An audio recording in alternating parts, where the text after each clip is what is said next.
Welcome to Telugu ప్రజ TV.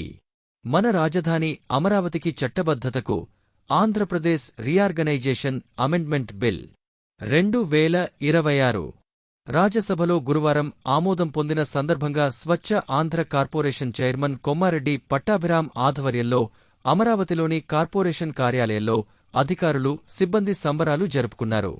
కార్యాలయాన్ని పూలతో అలంకరించి, దీపాలు వెలిగించి ఆనందం వ్యక్తం చేశారు.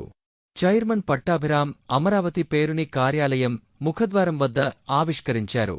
జై అమరావతి, వర్ధిల్లాలి అమరావతి అని నినాదాలు చేశారు. చైర్మన్ పట్టాభిరాం స్వయంగా సిబ్బందికి స్వీట్లు తినిపించారు.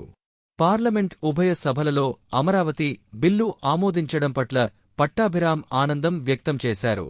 తమ కార్యాలయంలో సంబరాల సందర్భంగా చైర్మన్ పట్టాభిరాం మాట్లాడుతూ, రాజధాని అమరావతి బిల్లు లోక్సభలో, రాజ్యసభలో ఆమోదం పొందడం ఓ చారిత్రాత్మక ఘట్టంగా పేర్కొన్నారు. ఈ బిల్లుకు పార్లమెంటులో 10 రాజకీయ పార్టీలు మద్దతు పలకడం పట్ల ఆనందం వ్యక్తం చేశారు.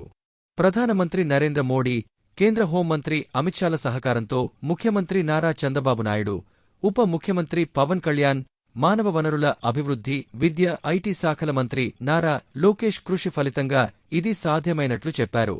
రాష్ట్ర ప్రజల ఆకాంక్ష నెరవేరిందన్నారు. ఈ వేడుకల్లో కార్పొరేషన్ ఈడీ అర్జున రావు, ఇతర అధికారులు, సిబ్బంది పాల్గొన్నారు. జై అమరావతి, జై జై అమరావతి, వర్ధిల్లాలి ప్రజా రాజధాని అమరావతి, జై జై అమరావతి.